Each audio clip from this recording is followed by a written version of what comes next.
안녕하십니까. 텍스니아 파트너스 송대훈 세무사입니다. 여러분, 제가 돌아왔습니다. 와! 왜 박수 안 쳐줘?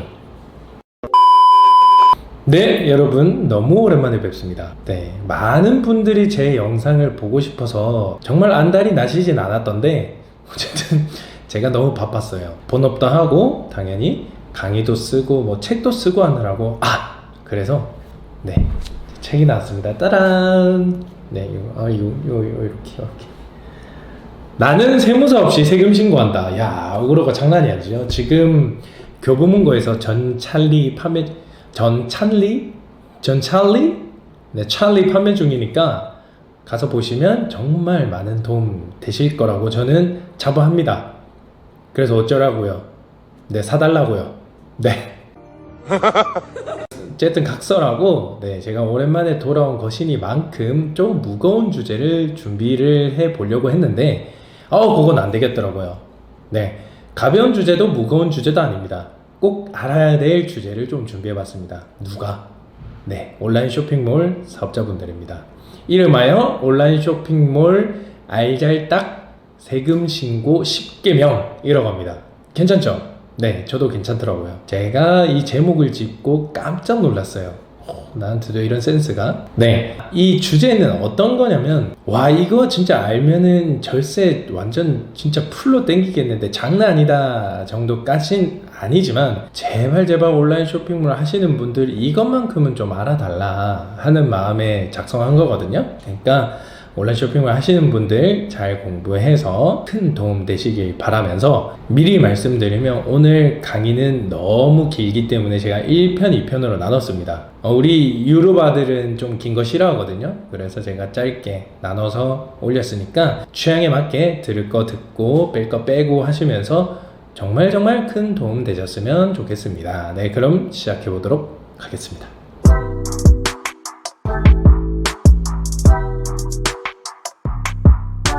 자, 이제부터 온라인 쇼핑몰 알잘딱 세금 신고 10개명을 시작할 텐데, 시작하기에 앞서 하나만 좀 말씀드릴게요. 너무 긴 내용이다 보니까 제가 부연 설명이 조금 부족하실 수는 있어요. 왜 부족하냐?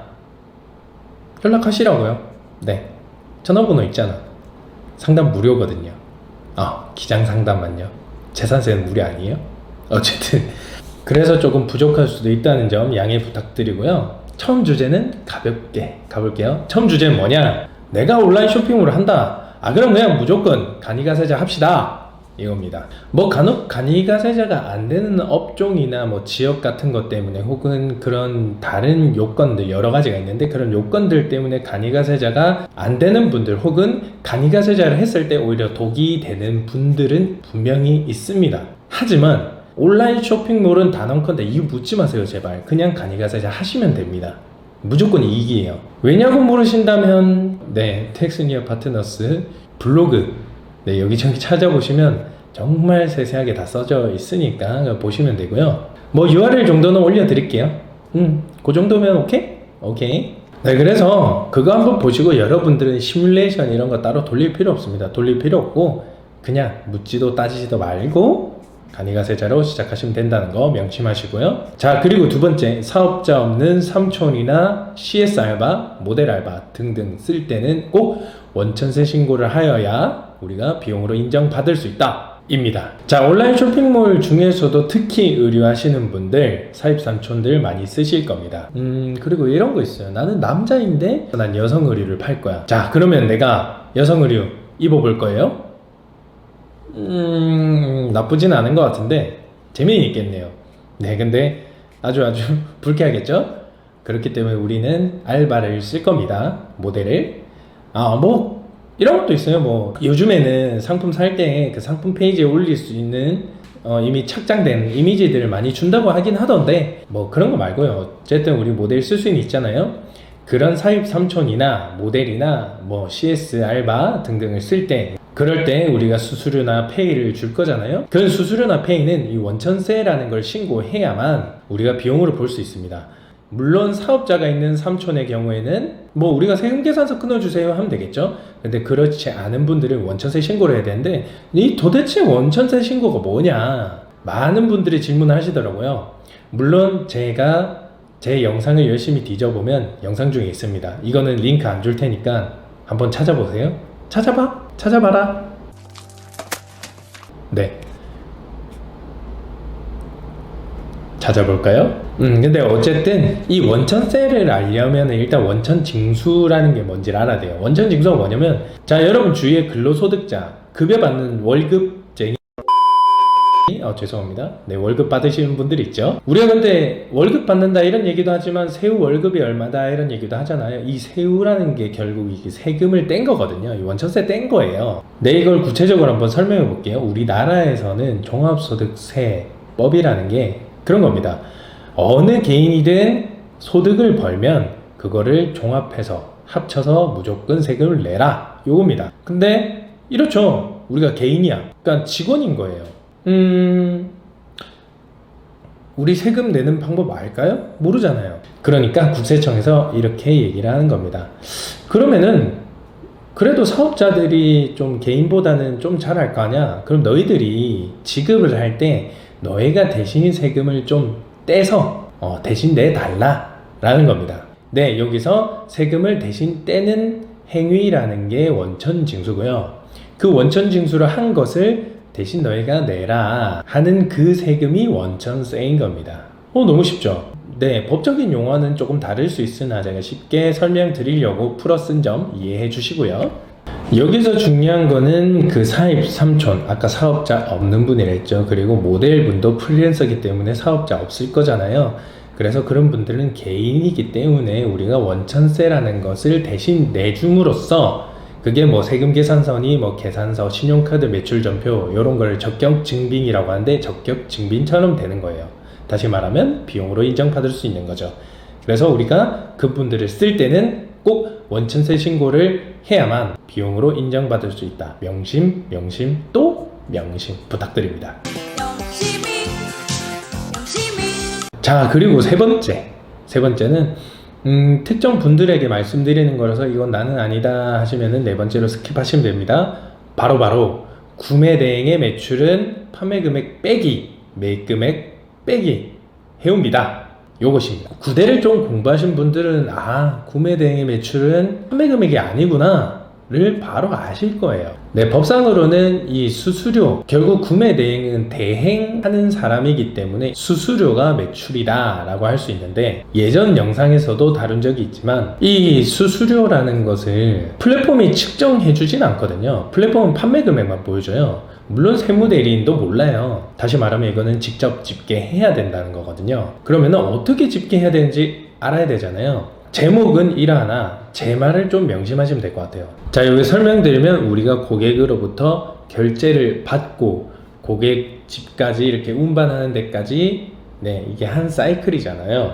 이 사이클에서 잘 생각해 보시면, 자, 우리가 결제를 받죠. 그리고 매입을 합니다. 매입을 하고 끝이 아니죠. 매입을 하면은 얘가 뭐 비행기나 배를 타고 올 거예요. 그걸 그냥 쉽게 해운비라고 할게요. 해운비를 내고 이렇게 쭉 올 거예요. 자, 그 다음에 국내 운송이 있고, 그 다음에 고객의 집에 도착을 하죠. 자, 거기서 아셔야 될 거는, 보시면 매입 금액이나 혹은 해운비 같은 그런 거 세금계산서 못 받거든요. 물론 해운비도 세금계산서 영세율로 끊어주는 데 있지만 어쨌든 못 받는다고 하고, 못 받는 거에다가 플랫폼 수수료나 아니면 국내 운송비 같은 거, 그런 거 세금계산서 받잖아요. 딱 두 부류로 생각을 할게요. 세금계산서 못 받는 비용, 세금계산서 받는 비용. 제목에는 이렇게 말씀드렸잖아요. 판매 금액 빼기, 매입 금액 빼기, 해운비다. 그 외에도 다양한 것들이 있을 수 있기 때문에 우리는 딱 이렇게 기준을 두면 됩니다. 세금계산서 못 받는 내 비용들은 판매 금액에서 빼서 그거를 매출로 집계를 하고, 세금계산서 받는 비용들은 거기서 차감을 하면 안 되는구나 라고 생각을 하시면 됩니다. 너무 쉽죠? 근데 이런 분들이 있어요. 나는 국내 운송하는 거 세금계산서 내가 그냥 끊지 말라고 했는데 하시는 분들이 있는데, 네, 그런 것들은 그냥 내가 안 받은 거잖아요. 내가 그냥 비용 못 넣고 땡입니다. 그거는. 그런 것들은 따로 논하지는 않을게요. 알잘딱하게 아시죠? 여기서 제가 팁을 몇 개 드리면, 제가 아까도 말씀드렸잖아요. 세금계산서 못 받는 것들 비용으로 넣어라. 근데 조금 애매한 것들이 분명히 생길 겁니다. 물론 케이스 하나하나는 그래도 세무대리인이랑 상담하는 게 좋지만 예를 들면 그런 게 있을 거예요. 관부가세 같은 거, 관세 부가세 같은 게 발생을 해서 내가 그걸 대납을 했고 그건 사실 판매 금액에 이미 내가 녹여놨다 라고 하면은 어쨌든 그 비용은 내가 낸 비용은 아니거든요. 왜냐면은 구매대행은 수입을 내 이름으로 안 하고 고객 이름으로 하기 때문에 관부가세는 고객이 냈어야 되는 거예요. 그래서 판매 금액에도 있고 그리고 대납을 했다 하시면 그런 비용도 빼셔야 된다는 거 잘 알고 계시면 좋을 것 같습니다. 그리고 두 번째 팁, 자 요거는 내가 부가가치 쓸 때 좀 더 절세하기 위함이거든요. 뭐냐면은 내가 집계를 할 때는 꼭 이게 카드 결제니 현금 영수증 발행한 거니 아니면 모바일 결제 뭐 이런 기타 결제라고 하잖아요. 그런 결제 정확히 구분하셔서 집계하시는 게 분명히 정말 100% 부가가치세를 절세할 수 있으실 겁니다. 자, 네 번째, 와 이건 진짜 중요해요. 제발 부탁인데 창업세액 감면 좀 제대로 알고 하자. 네, 창업세액 감면 또한 제가 영상으로 다뤄준 적이 있거든요. 요거는 전 영상이니까 뭐 링크는 따로 올려놓지는 않을게요. 한번 궁금하신 분들 보시고, 중요한 거는 이 창업세액 감면을 잘 활용하면은 네, 법인세나 종합소득세 5년 동안 하나도 안 낼 수도 있어요. 엄청 파격적이죠? 네, 어쨌든 그러니까 제발 이 창업세액 감면이 무엇인지는 정확하게 좀 알고 그 다음에 활용을 꼭 하셨으면 좋겠습니다.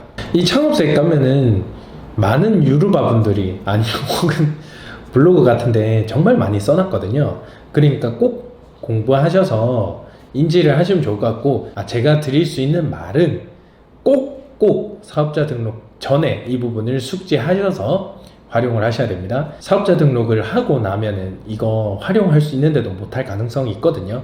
그러니까 그 부분 꼭 유의하시길 부탁드립니다. 한 가지 더 있네요. 뭐냐면은 이게 우리가 사업자 등록을 하는 초기가 제일 중요해요. 초기 때 우리가 이것저것 홈택스에 등록하나 하는 게 있거든요. 첫 번째가 사업용 계좌 개설이라고 해서 홈택스에 등록하는 게 있고, 그 다음에 현금 영수증 가맹점 가입이라고 해요. 뭐 물론 법적으로 사업용 계좌 개설은 나중에 해도 되는데 나중에 까먹을 수 있거든요. 근데 어쨌든 이 사업용 계좌 개설이나 현금 영수증 가맹점 가입을 조금이라도 늦게 해버리면 이 창업세액 감면 절대 못 받습니다. 너무 아깝죠? 나는 공부도 했고 숙지도 했고 그래서 사업자 등록도 했는데 이거를 못 챙겨서 내가 못 받는다. 어이가 없잖아요? 그러니까 이 부분도 꼭 숙지하셔서 다 등록하시면 좋을 것 같습니다. 자, 그리고 다섯 번째, 100%, 99%도 안 돼요. 100% 역직구 하시는 분들은 부가가치세를 안 낸다. 역직구 다시 말하면 해외 쇼핑몰에서 판매를 하는 거죠. 이 역직구는 다시 말하면 해외 판매하기 때문에 수출이거든요. 요즘에 정부에서도 이 역직구를 조금 권장하는 것 같아요. 물론 제 내피셜이긴 한데 정부에서 지원 사업 같은 거 하는 거 보니까 요즘 그런 거 많더라고요. 아마존 같은 그런 등 해외 쇼핑몰에 이제 팔로 개척하는데 도움을 준다. 이런 지원 사업이 좀 많은 걸로 봐서는 역직구를 좀 권장하는 것 같긴 해요. 어쨌든 이 역직구는 수출이기 때문에 영세율이라고 하거든요. 영세율이 뭐냐면은 세금을 0으로 해서 신고해라 이겁니다. 네, 1억 팔면은 부가가치세가 0이에요.